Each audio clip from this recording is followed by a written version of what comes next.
میں نے صبح مفتی صاحب سے عرض کیا، ہم ٹرین میں سفر کر رہے تھے، 3 ہم ایمان والے تھے اور ایک ہمارے ساتھ پنڈت جی تھے، اور پنڈت جی وہ سفید لباس والے، یعنی سمجھتے تھے کہ میں نے بزرگی کے تمام درجے کراس کر لیے، اپنے دھرم کے لحاظ سے آخری پوائنٹ پر پہنچ گیا۔ میں قرآن پڑھ رہا تھا، اس نے ہمارے ساتھیوں کو گیتا کے اشلوک سنا کر کے ان کو اپنے دھرم کی دعوت دینے کی کوشش کی۔ میں نے تلاوت پوری کی، میں نے کہا پنڈت جی آپ کی باتیں واقعتاً دل کو چھونے والی ہیں، مگر ایک کتاب ایسی ہے کہ وہ دل کو چھوتی نہیں ہے، وہ تو دل کو پکڑ لیتی ہے اور پھر چھوڑتی نہیں ہے۔ پھر میں نے تھوڑا سا عرب کے لوگوں کا تعارف کرایا اور میں نے کہا کہ یہ وہ قرآن تھا جو عرب کے لوگوں کو جھنجھوڑتا تھا۔ میں نے سورہ واقعہ سنائی، میں نے سورہ قاریہ سنائی، میں نے الحاقہ سنائی، اور پھر میں نے جو قیامت کا منظر کہا، اذا الشمس کورت واذا النجوم انکدرت واذا الجبال سیرت، یہ قرآن آخرت کا منظر پیش کرتا ہے۔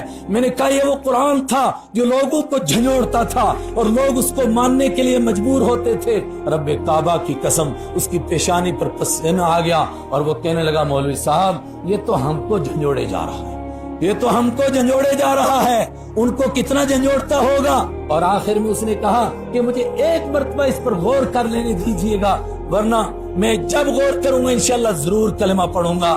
آج بھی امت منتظر ہے، لوگ